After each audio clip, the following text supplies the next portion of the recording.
Bonjour, nous voilà réunis pour une nouvelle émission d'Amicalement Vôtre. Au quotidien, de nombreux sujets vous intéressent et je dois dire qu'aujourd'hui, à la fois les retraites, à la fois l'insécurité, à la fois le pouvoir d'achat, sont tous des sujets que vous aimeriez voir traités. Mais il y a aussi celui de la santé. Et la santé est liée à la qualité de l'air. Or aujourd'hui, j'accueille sur ce plateau ceux qui connaissent le mieux l'évolution de la qualité de l'air à Marseille, je dirais sur le département des Bouches-du-Rhône, et pourquoi pas le dire en région Provence-Alpes-Côte d'Azur aussi, Monsieur Dominique Robin, qui est le directeur général d'Admo Sud, qu'on appelait il y a encore quelques années en arrière Airmarex, qui a bien évolué, mais il nous en parlera tout à l'heure. Et puis, Monsieur Richard Ardouin, qui est le président de la Fédération départementale de France Nature Environnement, une des associations les plus influentes sur le plan national en matière d'environnement, dans tous les domaines de l'environnement, on y reviendra tout à l'heure, mais aussi sur la qualité de l'air, parce que je sais que c'est une de vos spécialités, ça, Monsieur Richard Ardouin. Mais ma première question sera pour vous, Dominique. Une question simple, que tout le monde se pose. Tout le monde intervient sur ça, se dit, mon Dieu, à Marseille, on respire un air qui est de mauvaise qualité, c'est pas bon, c'est pas bien. Mais finalement, cet air à Marseille, dites-moi, depuis 40 ans, il n'a pas évolué favorablement. On n'a pas diminué la pollution dans cette ville? Alors c'est vrai que l'habitude et ce que l'on entend régulièrement, c'est que la situation se dégrade et la réalité, c'est qu'elle s'améliore. On a réellement, depuis 40 ans, mais y compris dans les 10 dernières années, une situation qui s'améliore de façon notable dans tous les pays occidentaux et Marseille n'y fait pas exception. Euh, je vais me permettre d'amener un tout petit bémol à cette tendance. C'est vrai que si ça s'améliore, il faut le saluer, hein, et je crois que vraiment ça se traduit à la fois l'effort de la puissance publique, mais aussi celle de chacun. Une amélioration de 10%, 20%, 40%? Voilà, et donc vous êtes tout de suite dans le vif du débat. En réalité, ce que l'on constate, c'est qu'au niveau national, depuis 2000, on a une baisse d'environ 40%, et à Marseille, dans le même temps, on fait entre 10 et 15%. Ce que ça signifie, c'est que ce que ça signifie, c'est qu'effectivement, on a une amélioration, mais on va moins vite qu'ailleurs. Et donc, ça interroge à la fois la place de la voiture, je pense que dans ce territoire, tout le monde en est bien conscient, mais aussi d'autres activités. Je pense à l'activité maritime et portuaire, sur laquelle nous aurons peut-être l'occasion de revenir. Très certainement. Richard Ardouin, vous partagez ce sentiment qu'on améliore entre 10 et 20% la qualité de l'air sur cette ville? Tout à fait, mais c'est un phénomène qui est mécanique par rapport à l'amélioration des technologies et pas véritablement par rapport vraiment à ce que pourrait attendre des politiques publiques. Donc on est en termes de mobilité, on est en deçà de ce qu'on devrait faire.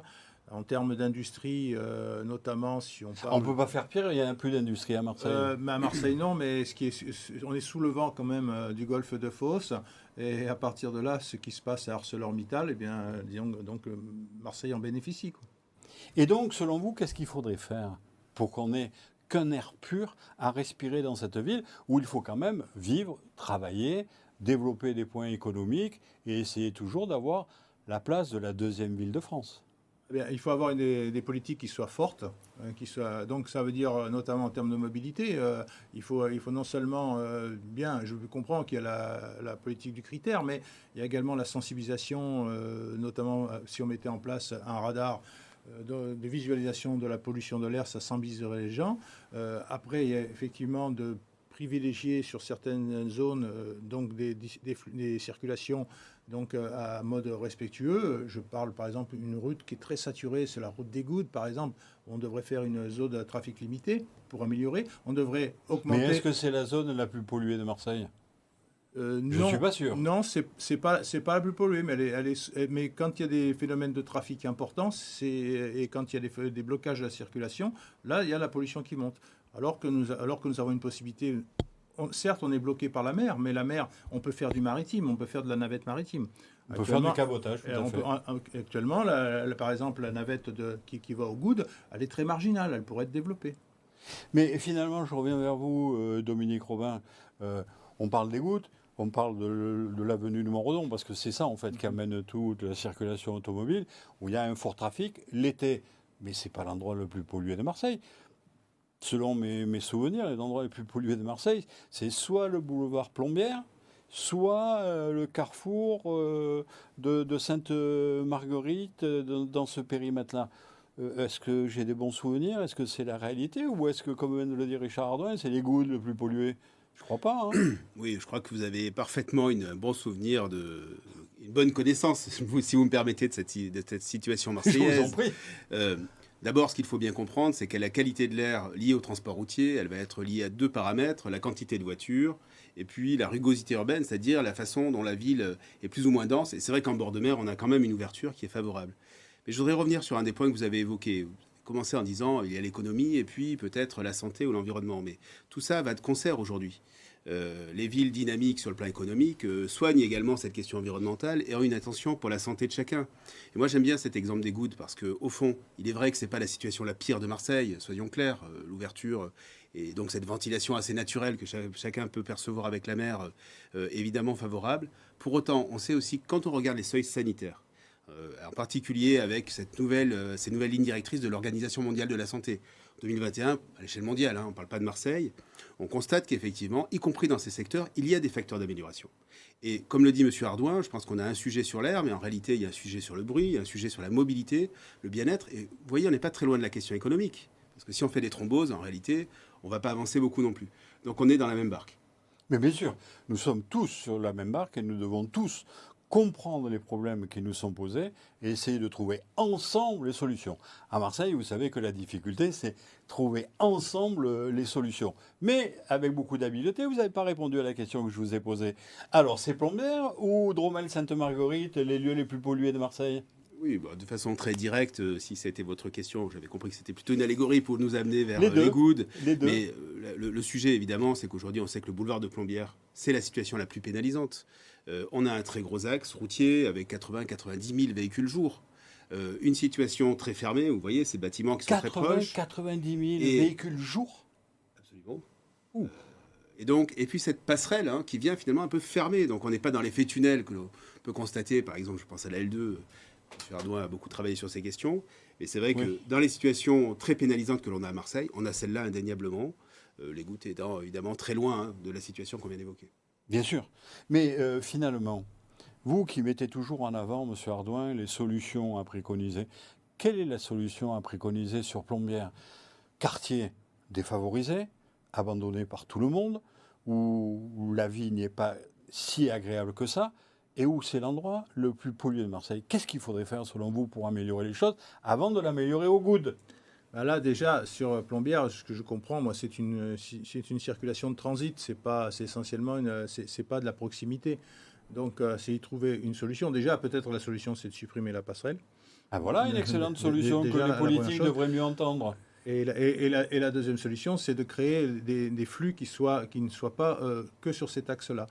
Et également, pour la proximité, peut-être améliorer les transports publics, mais dans ce coin-là, je pense que dans ce secteur-là, ils ne sont pas trop malheureux par rapport à certains secteurs. Je pense qu'on y reviendra, on a des suggestions à faire. Mais voilà, donc privilégier tant que faire se peut les transports comme les tramways qui sont certes ils sont très coûteux, mais ils sont très appréciés et les gens et les citoyens les prennent volontiers. Indéniablement. Mais enfin, supprimer la passerelle de Plombières, ça me paraît être la solution numéro 1 à cet endroit. Si on veut améliorer la qualité de l'air à cet endroit, enfin, je vous rappelle que Plombières, c'est plus de 3 km comme voie de transit. Effectivement, il y a beaucoup d'allers-retours continuels et peu de gens qui s'arrêtent dans ces quartiers. Supprimer la passerelle, comme ça a été supprimé ailleurs, améliorera la qualité de vie de cet endroit. Avant d'envisager le reste, pourquoi ça ne se fait pas d'après vous? Parce que il faut trouver une solution qui soit viable. Je penserais, par exemple, on pourrait très bien avoir une forme de tunnel qui permettrait de continuer à avoir ce flux de transit, mais sans que la population en subisse les conséquences. Il faut trouver une solution qui soit économiquement acceptable. Je ne suis pas sûr que ce soit le fait de recréer un tunnel à cet endroit qui faciliterait la chose, mais le fait d'aérer, d'ouvrir et de permettre d'avoir 4 voies bien organisées sur ce qui existe aujourd'hui permettait de grandement améliorer les choses. Mais la proposition de M. Ardouin en matière de transport collectif me paraît être une très bonne suggestion. si on augmente la densité du transport collectif, que ce soit par bus, que ce soit par tramway ou que ce soit par métro, vous devriez en être content. En tout cas, l'air que nous respirons en sera que meilleur et je pense que chacun sera plus heureux. Si vous me permettez de revenir sur ce qui vient d'être évoqué, c'est vrai que la dimension urbanistique, c'est un des éléments centraux sur lesquels on a très peu travaillé pour l'air. On travaille sur l'urbanisme pour plein d'autres raisons, mais en tout cas, l'air a été très peu intégré. Votre raisonnement, il tient parfaitement. Mais on est quand même sur un axe assez singulier, puisque M. Ardouin a évoqué le fait qu'il y avait beaucoup de transit, ce qui est vrai. Et donc ça montre aussi que avec l'air, on est toujours dans des effets d'échelle. Il faut agir localement, changer nos habitudes, sans doute avoir un aménagement le plus compatible avec l'aération telle qu'on vient de l'évoquer, mais aussi la relation de la ville avec ses voisins, puisque finalement la question des voitures qui passent sur cet axe n'est pas simplement le problème de la circulation des Marseillais, est aussi à intégrer. Et vous voyez bien que dans cette logique, l'air, on est toujours dans des effets d'échelle, mais on va très vite finalement aller vers une politique assez générale. Il faut une politique ambitieuse dans la ville, c'est indéniable. Mieux prendre en compte la qualité de l'air, à Plombières en particulier. Je pense que tout le monde sera d'accord là-dessus. Et en même temps, il faut bien qu'on se prenne que Marseille, c'est dans un environnement, qu'une grande partie de la circulation, notamment sur ces grands axes, ne vient pas des Marseillais. C'est sûr. Et d'ailleurs, si on fait une analyse, je m'ouvre à vous, on fait une analyse de la qualité de l'air, Dominique Robin, on voit bien que l'hypercentre n'est plus le lieu où il a la pollution la plus forte. Pourquoi ? Parce qu'on a réduit la part modale de la voiture dans l'hypercentre-ville, où il y a beaucoup de personnes qui se déplacent à pied, ça va vous satisfaire, hein, ça vous, monsieur Ardouin, à pied, en trottinette, en vélo. Avec les trottinettes, il faut faire un peu attention, mais en vélo ou à pied, c'est vrai que ça s'est beaucoup amélioré. Et le fait d'avoir du transport collectif avec le tram, ça serait merveilleux. On va y revenir.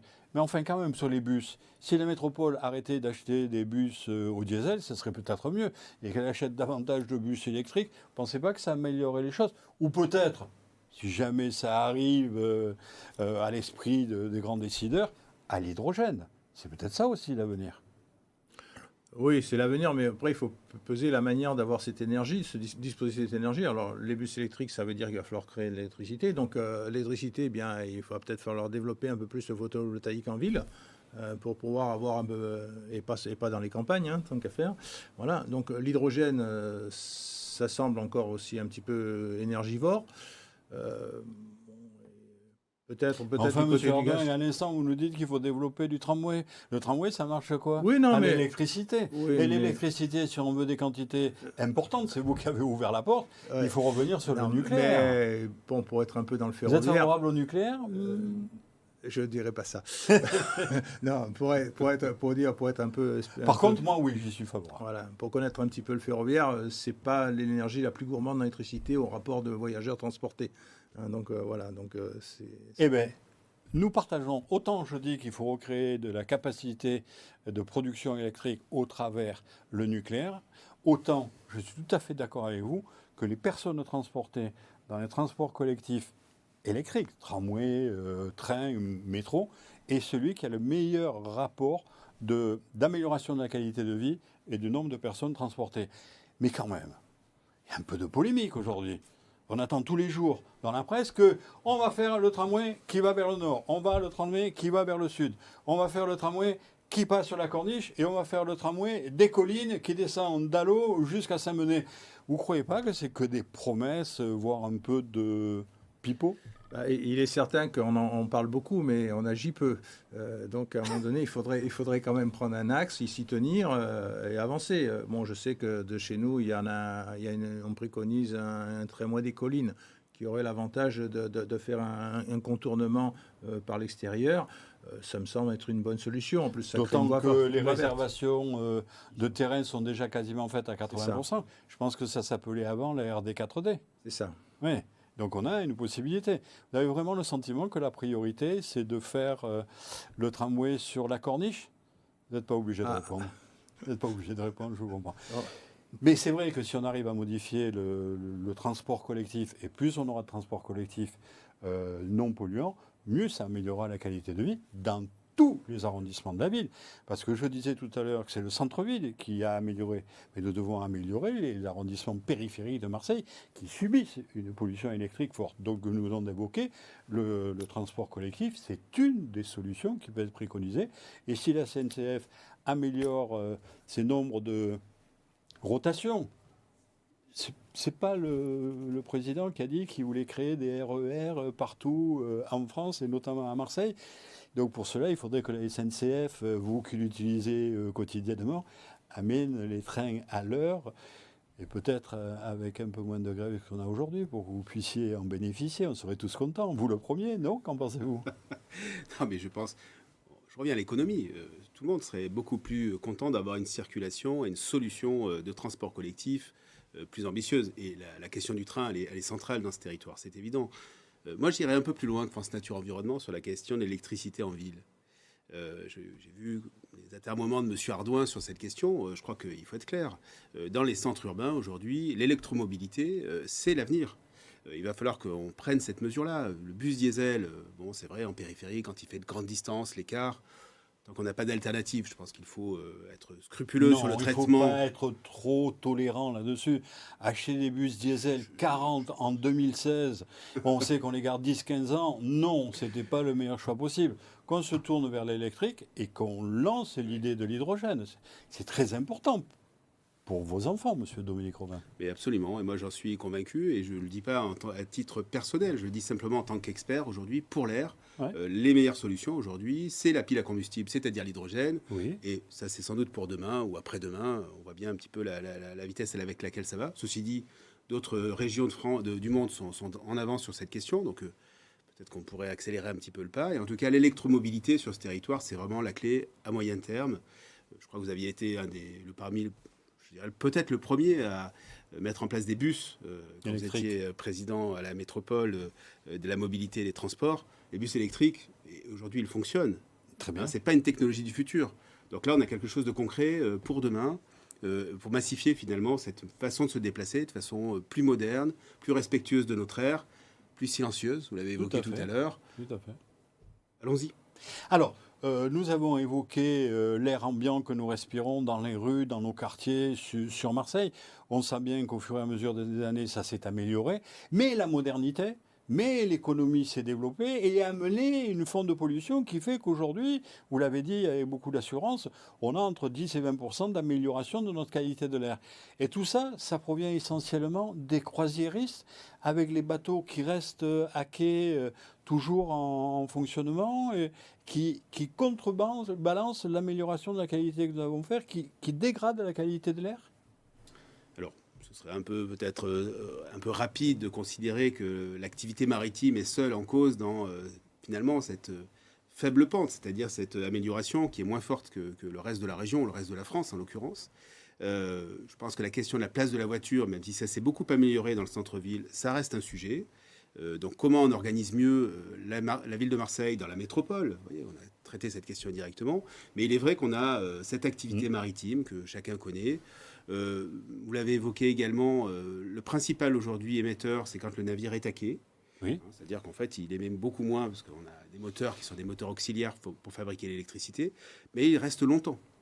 Et donc tout ça fait que les émissions, aujourd'hui les navires, c'est près de 50% cette phase à quai. Quand on regarde et qu'on compare finalement les émissions des navires, pas uniquement les croisières, vous savez, il y a d'autres types de navires, les ferries, les rouliers, avec la voiture, le transport routier, les camions évidemment, on se rend compte qu'à Marseille, les choses sont en train de se rencontrer. C'est-à-dire que traditionnellement, dans les villes, c'est la voiture et les transports routiers qui sont les premiers émetteurs. À Marseille, la singularité, c'est qu'aujourd'hui, les navires sont en train de rattraper la voiture et progressivement vont sans doute la doubler. Donc il faut de l'ambition sur cette activité maritime. Il ne se passe pas rien, clairement. On voit la prise de position aujourd'hui du Grand Port maritime de Marseille. D'armateurs comme la méridionale s'est améliorée après la première initiative sur le port pour faire des branchements à quai. Oui. Et je crois que CMA, CGM s'inscrit dans cette même définition. Bien sûr, sur toute la flotte qui est la sienne, ça ne peut pas passer du jour au lendemain au gaz ou à l'électrique. Mais ils ont aussi pris un certain nombre d'améliorations dans ce domaine. Donc on peut espérer pour demain. Vous qui représentez France Nature Environnement, monsieur Ardouin, pensez-vous, comme certains, qu'il faille interdire les croisiéristes, les bateaux croisières à Marseille, définitivement, à partir du moment où ça pollue. C'est-à-dire que si on commence comme ça, on va interdire les avions en marinade parce que ça pollue. Vous m'avez expliqué tout à l'heure qu'on était sous le vent et qu'on bénéficiait de la pollution là-bas. Et puis finalement, comme Dominique Robin vient de nous le rappeler à l'instant, la voiture pollue, il faut interdire la voiture. Il faut tout interdire dans cette ville, dans ce pays? Non, il ne faut pas tout interdire, mais il faut interdire les fonctionnements vertueux. Quand les armateurs se sont jetés sur, sur les laveurs de fumée, les scrueurs, là, c'est vraiment quelque chose qui nous répulse. Ce n'est pas la solution. La solution, on a parlé de la méridionale. Là, la solution, c'est le filtre à particules. Ils l'ont mis sur un de ces bateaux. Et bien sûr. Voilà. Alors, donc, les navires de croisière, demain, ils s'orientent sur la solution de la méridionale.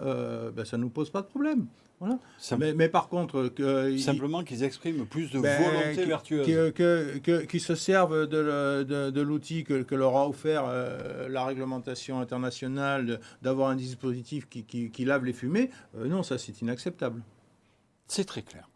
Alors, je ne peux pas terminer cette émission sans évoquer un des sujets qui vous tient particulièrement à cœur, à tous les deux, c'est de pouvoir valider, vérifier, contrôler la qualité de l'air intérieur, qui sera, me semble-t-il, le sujet de ces 10-15 prochaines années. C'est-à-dire, ce que vous voulez, Dominique Robin, c'est pouvoir contrôler l'air à l'intérieur des bâtiments, à l'intérieur des logements, dans les lieux publics, dans le métro, dans les écoles. Ai-je bien compris ? Contrôler l'air, mais surtout apprendre à mieux préserver les 15 000 litres d'air qui passent dans nos poumons chaque jour. Et on le sait, la majorité de notre temps, la plupart d'entre nous, nous les passons dans des enceintes intérieures. Et la singularité de l'air intérieur, c'est à la fois la pollution extérieure, alors il y a une certaine variabilité, on l'a évoqué tout à l'heure, mais c'est aussi les émissions des matériaux, nos pratiques, et puis un sujet qui monte beaucoup avec, et qui vient un petit peu en conflit avec la question énergétique, qui est le confinement des pièces. Le confinement des pièces, c'est quoi? C'est qu'au finalement, on a tendance à beaucoup calfeutrer les fenêtres, les entrées d'air, de façon à garder les calories dans les pièces. On ne veut pas les perdre. L'énergie coûte cher, c'est évident. Un des travers et un impact très important lié à ça, c'est que le taux de dioxyde de carbone, c'est-à-dire l'air que vous allez exhaler dans la pièce, quand on est tout seul, ça va à peu près. Quand vous êtes une salle de classe, par exemple, avec 30 enfants, on se rend compte qu'au bout d'un quart d'heure, on atteint des seuils qui se traduisent par des pertes d'attention. Et ça, c'est très important, parce que quand on parle de perte d'attention, ça veut dire qu'à l'endroit même où on pense que les enfants sont dans une forme de sanctuaire, en tout cas, l'école peut être cet espace, on n'a pas les meilleures conditions d'apprentissage. Et il y a des travaux, je prends cet exemple parce que je le trouve très important, et il montre aussi, vous avez parlé de 15 ans, je pense qu'il y en a au moins pour 20 ans sur cette question, parce que culturellement, on est toujours le petit poussé face à la question énergétique ou les travaux.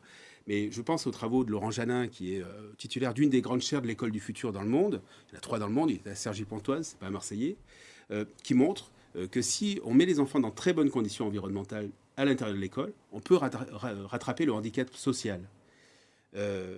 Ça fait réfléchir. Un objectif prioritaire, s'occuper de nos enfants, s'occuper de notre santé au travers de l'air que nous respirons. France Nature Environnement partage cet objectif, cette espérance, cette volonté. Non, on fait mieux que partager, on agit. On agit donc notamment à travers des capteurs citoyens. Donc on développe ça donc, à une grande échelle maintenant, notamment avec Atmosud. Mais pour en revenir aux écoles, je dirais... je ne comprends pas bien pourquoi aujourd'hui il ne serait pas obligatoire qu'il y ait un capteur de CO2 dans chaque classe. C'est facile à installer, c'est pas très onéreux. Et au moins, et d'abord il y aura une sensibilisation pédagogique aussi pour la maison, parce que ce qu'ils auront appris à l'école, ils le ramèneront à la maison. Tout à fait. Tout à fait. Mais nous arrivons presque au terme de notre émission. Je pense qu'on a même débordé. Vous êtes tellement intéressant et passionnant, mais je ne peux pas terminer sans revenir vers vous. Et donc, c'est vous qui aurez la conclusion après. Dominique Robin, c'est vrai ce qu'on entend, c'est vrai ce qu'on lit. C'est presque une première nationale, je dirais presque européenne. Vous arrivez à contrôler l'air à 25 mètres près dans son environnement. C'est vrai ? Alors c'est vrai, c'est pas une première nationale ni mondiale. Par contre, la façon de le restituer, c'est-à-dire l'indicateur que nous mettons maintenant en ligne sur notre première page, ça c'est une première mondiale. C'est vos ingénieurs qui ont réussi à le faire. C'est un travail de près de 10 ans où on s'est heurté au fond à des conformismes. Bon, il y avait des méthodes de calcul et on a pris le parti à l'occasion de nos 50 ans de lancer cet indicateur pour montrer qu'on pouvait montrer la qualité de l'air différemment et donner à chacun la possibilité d'identifier ce qui se passe chez lui, à l'école de ses enfants, pendant sa phase de sport. Et donc on a de la variabilité spatiale, 25 mètres de résolution sur toute la région, mais aussi de la variabilité temporelle, toutes les heures, y compris en prévisionnel. Et donc, oui, de ce côté-là, je crois qu'on n'a pas à rougir de la qualité de ce qui a été produit par le travail de l'équipe. Moi, finalement, je n'ai fait que le porter.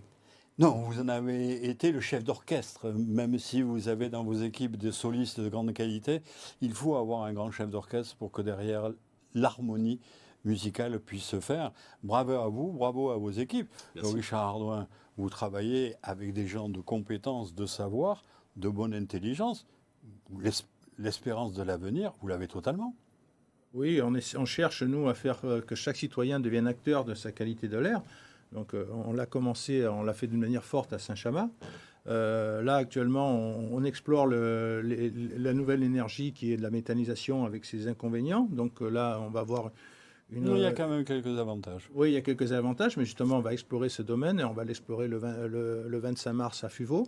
Et là, on va donner les moyens aux gens de s'exprimer sur la méthanisation, et avantages, inconvénients, et voir dans quelles limites on peut accompagner, dans quelles limites on est dans le oui mais, à quelle hauteur c'est acceptable, à quel moment ça ne l'est plus.